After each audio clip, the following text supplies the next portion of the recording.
17 বছর ভালো আসলাম, কারণ গেছে না, কিছু করে বাচ্চা বুঝিনি। আর অঙ্কা যে বুঝতে করছি, রাত ঘুমাইতাম, দিনে হয় না কাম করতাম গরমের জ্বালা। আর ধানের রোজ আছে আগে 1000 টাকা কামলা 700 টাকা, অঙ্কা কামলা রোজ হয়েছে এই 1000 টাকা, ধানের মধ্যে 800 টাকা। আমি কিছু কি করে বাঁচা? বিদ্যুৎ থাকে না, হার দিন থাকে না, 6 ঘন্টা কারে, কি করে বাঁচা? বাচ্চা বাচ্চা নাতি হতি গরমে জ্বালে মরতে আছে, 12 ঘন্টা 3 ঘন্টা কারেন্ট থাকে না, বিল আরো 100 বেশি নেই, আরো রাত্রি দিনে ঘুম নাই, ব্যবসা নাই, মেল কারখানা বন্ধ, ভোতা হতে বইয়ে তখন লাগে, যদি কোনো মাথা পাইলাম না, বেশি মন তো বাতলা পায় না, জ্বরে পুরো ফ্যামিলির অবস্থা খারাপ হয়েছে গরমে এই কারণে। 5টা বিদ্যুৎ কেন্দ্র বন্ধ, কারেন্ট আমরা দিব করতে গিয়ে সরকার দেওয়ার কোনো সুযোগ আছে? 5টা বিদ্যুৎ কেন্দ্র যদি বন্ধ হয়ে যেতে সরকারে আমরা দিব করতে, আর কেন বন্ধ হইলো এটা সরকার ভালো জানে।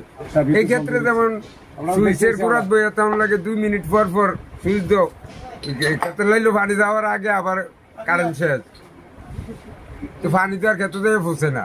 যে বিদ্যুৎ একটা গুরুত্বপূর্ণ বিষয়। এখন আগে আমরা যখন ছোট ছিলাম তখন বিদ্যুৎ ছিল না, তখন একটা পরিবেশ ছিল। আর এখন বিদ্যুৎ না থাকলে মানুষের জীবন স্থবির হয়ে যায়। এমনি সকালবেলা যদি বিদ্যুৎ না থাকে তাহলে সকালবেলায় মানুষের পানির ব্যবস্থা, এখন কিন্তু গ্রামগঞ্জে টিউবওয়েল নাই, এখন বিদ্যুতের মাধ্যমে পানি উঠায় মানুষ ডিপ কল দিয়ে। আরেকটা বিষয় হচ্ছে গোসলের সমস্যা হয়, বাচ্চারা স্কুলে যায় ওই সময় পড়ালেখা করে সকালবেলা। আর স্কুলে আসলে আমি একটা শিক্ষা প্রতিষ্ঠান পরিচালনা করি, ওইখানে স্কুলে আসলে বাচ্চারা সবচেয়ে ঝুঁকিতে আছে শিশুরা এবং বৃদ্ধরা। আপনারা দেখেন এখন যে প্রচন্ড তাপ, শিশুরা ক্লাস করতে পারে না, এখানে হিট স্ট্রোক একটা হওয়ার সম্ভাবনা, বাচ্চারা মারা যাওয়ার সম্ভাবনা। আরেকটা হচ্ছে বৃদ্ধরা কিন্তু এই তাপটা সহ্য করতে পারে না, হিট স্ট্রোকের। আমি সবচেয়ে আতঙ্কে আছি এখন, শিশুরা এবং বৃদ্ধরা যদি হিট স্ট্রোক করে তাহলে ভয়াবহ অবস্থা দেশে সৃষ্টি হতে পারে, যেহেতু আগের মতন এখন তাপ অনেক বৃদ্ধি পাইছে আগের থেকে তাপ। এই বিষয়গুলা, তারপরে অফিস আদালতে, যেমন আমরা যদি কোনো স্কুলের কোনো কাজ দিয়ে কম্পিউটার দোকানে যাই, দীর্ঘক্ষণ বসে থাকতে হয়, বিদ্যুৎ থাকে না। এখন পুরা বিদ্যুতের উপর কিন্তু পুরা দেশটাই এখন নির্ভর করে। দিন রাত মিলিয়ে কত ঘন্টা বিদ্যুৎ থাকে না? দিন রাত বলতে যে গুরুত্বপূর্ণ সময়টা, যেমন সন্ধ্যাবেলা বাচ্চারা পড়ালেখা করে, এই সময়ে এসএসসি পরীক্ষা চলছে, কয়দিন পরে এইচএসসি পরীক্ষা, বাচ্চারা সন্ধ্যাবেলা লেখাপড়া করে, সন্ধ্যা থেকে 9টা 10টা পর্যন্ত লেখাপড়া করে, এই সময় বিদ্যুৎ থাকে না। তারপরে সকালবেলা বাচ্চারা প্রস্তুত হইয়া স্কুল কলেজ মাদ্রাসা, মানুষ অফিস আদালতে যায়, ওই সময় বিদ্যুৎ থাকে না। এখন যা থাকে মানে খুব নগণ্য, তাদের ফ্রিজের খাবার নষ্ট হচ্ছে, অপচয় হচ্ছে, এগুলা মানে এখন বিদ্যুৎ ছাড়া সমাধানটা কি? সমাধানটা সরকার এই বিষয়ে তাদের পদক্ষেপ নেওয়া উচিত। বিদ্যুতের বিষয়ে বিদ্যুৎ যাতে সবসময় সরবরাহ দিতে পারে, এই বিষয়ে পদক্ষেপ নেওয়া উচিত। আপনাদের ঘন ঘন দেখতে আছে, কারণ যে যায় না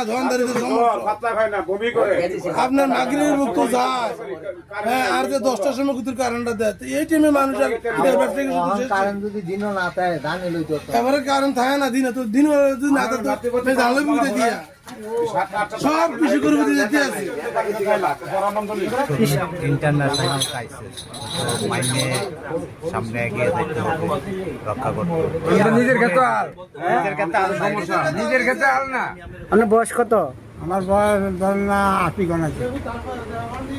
এইটা কি সর্বোচ্চ রেকর্ড কারেন্ট বিদ্যুৎ যায় যে? কি সমস্যার মধ্যে আছেন গ্রামের মধ্যে? গ্রামের বড় সমস্যা হলো কারেন্টের সমস্যা। জি, কি সমস্যা দেখা দিচ্ছে? বিদ্যুতের কারণে বর্তমানে আপনার এসএসসি পরীক্ষা চলতে আছে, 10 বছর লেখাপড়া করার পর তার একটা সার্টিফিকেটের দরকার। এই পরীক্ষার সময় আপনার সন্ধ্যা হইলে কারেন্ট থাকে না।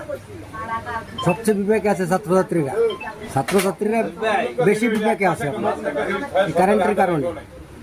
বিশেষ করে কৃষকরা, আমাদের কৃষকরা এখন একজন মজুরি, শ্রমিকের মজুরি 1000 টাকা, সারাদিন ধান কাটা আনার পরে মেশিন দিয়ে নিবে, কিন্তু কারেন্ট থাকে না, শ্রমিকরা পয়সা থাকে, এখন কৃষকরা লস। কৃষকরা ধান বিক্রি করতে পারে না, ধানের দাম 700-800 টাকা। 1 মণ ধান উৎপাদন করতে খরচ হয় আপনার কৃষকের 1000 টাকা।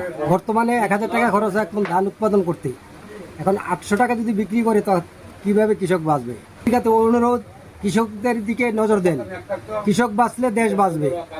ফুল টাইম কারেন্ট দেওয়া সম্ভব নয়, কিন্তু ইয়ে থাকবে, লোডশেডিং থাকবেই। তবে বেশি হইলে মানুষের বেশি কষ্ট হবে, যাতে এটা না হয় এই দিকে কর্তৃপক্ষকে সতর্ক থাকার জন্য বা সচেতন হওয়ার জন্য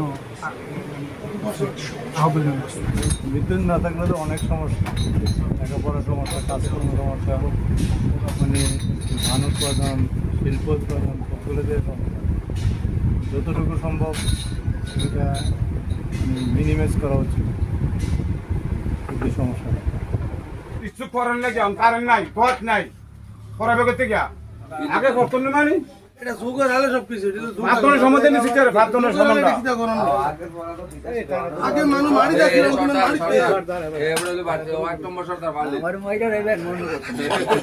এই যে দেখেন গ্রামের যে চা দোকান, এই দোকানকে মূলত গ্রামের মানুষেরা একটা প্রবাদের মাধ্যমে বলে থাকে এই গ্রাম হচ্ছে ইন্টারন্যাশনাল খবর পাওয়া যায়।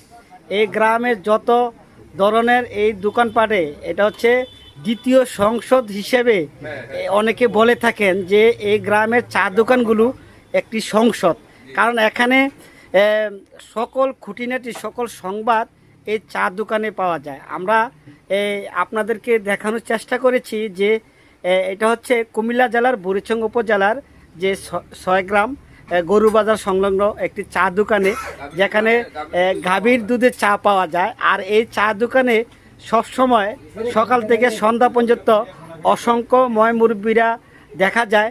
তাদের কাছ থেকে অনেক অতীতের অনেক স্মৃতিচারণও যায়, তাদের কাছ থেকে জানা যায়, ইতিহাস সম্পর্কে জানা যায়, কোন বাড়িতে কি ঘটনা ঘটেছে এই ঘটনার সম্পর্কেও তারা অবগত থাকেন।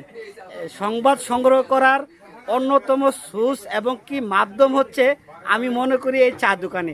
তাই এই চা দোকানে এসে তাদের কাছ থেকে যে বিদ্যুৎ নেই, তবু তারা হাসি ঠাট্টা আনন্দের মাধ্যমে তারা সময়টা পার করেছে। তাদের মনের আক্ষেপ যে বিদ্যুৎ নাই, তাদের ছেলেমেয়েরা আছে, ছেলেমেয়েরা লেখাপড়া করছে না, অনেকের পরিবারের মধ্যে এসএসসি পরীক্ষা দিচ্ছে, এই গরমের মধ্যে লেখাপড়া করতে পারছে না। আরেকটি বিষয় হচ্ছে যে গ্রামে অসংখ্য মানুষ সারাদিন কৃষিকাজ করে একটু ঘুমাতে যায়, কিন্তু ঘুমাতে পারে না গরমের কারণে, বিদ্যুৎ না থাকার কারণে। আরেকটি হচ্ছে সমস্যা হচ্ছে তারা যেটা তুলে ধরলো যে অনেকের বাড়িতে ফ্রিজ আছে, খাবার নষ্ট হচ্ছে, অনেকের ছেলেমেয়েরা স্কুলে যাচ্ছে, সেখানে হিট স্ট্রোক করার সম্ভাবনা রয়েছে, এবং কি অসুস্থ মানুষসহ এই গ্রামে বেশিরভাগ অসুস্থ মুরব্বীরা রয়েছে। তাদের ভাষ্যমতে আমরা আপনাদেরকে জানানোর চেষ্টা করলাম। ভালো থাকুন, তালাশ বাংলার সাথে থাকুন।